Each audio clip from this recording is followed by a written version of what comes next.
Well, first of all, put down the ouzo, and let's talk about some facts here. This debt to GDP ratio, which is now crippling the country.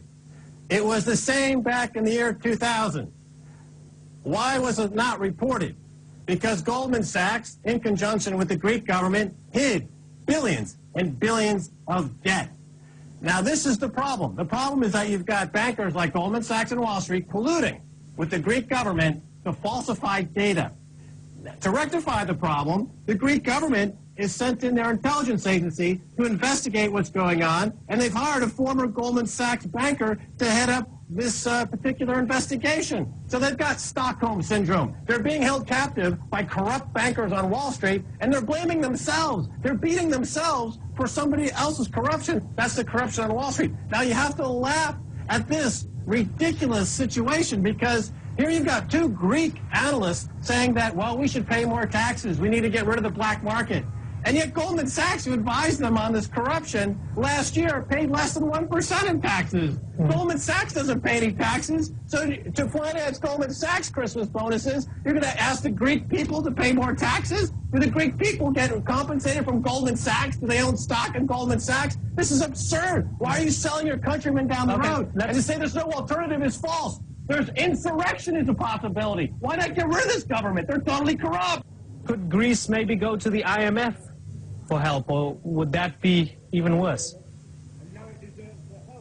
Jumping out of the frying pan and into the fire. I mean, the IMF is Goldman Sachs. The IMF, World Bank, Goldman Sachs, Wall Street, they're all commingled. They're all working together. This has been now obvious since the credit collapse starting 2 years ago. As Warren Buffett said, when the tide goes out, you see who's not wearing a bathing suit.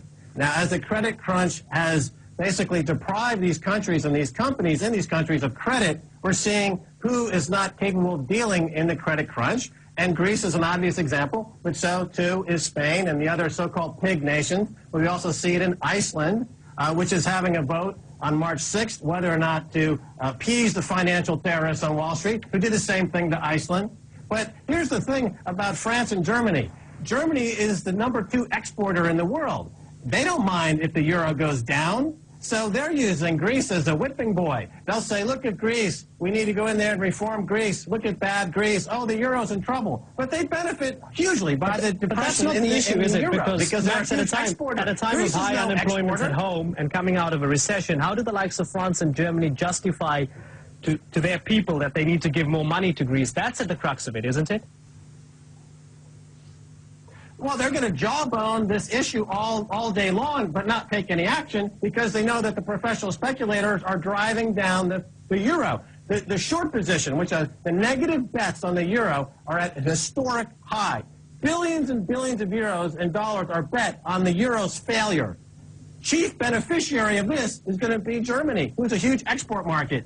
So they're just using basically Greece, and the poor people in Greece are losing their jobs and have to go through austerity measures. It has absolutely nothing to do with fundamental reform of that economy. They're basically a sausage going through the Wall Street banking machine, and they need to ban Goldman Sachs from doing business in their country. They need to ban Wall Street firms from doing any business in their country. Until you get rid of the financial terrorists in your country is going to continue to lose jobs, unemployment is going to go up, and the quality of life is going to continue to go down because you're being held captive by financial terrorists. Don't you get it? Get rid of them. Or maybe you like being abused by terrorists. That could be your thing. You know, a lot of people enjoy that kind of sadomasochism. That might be something you're into. But if you're not into that, get rid of the financial terrorists from your country.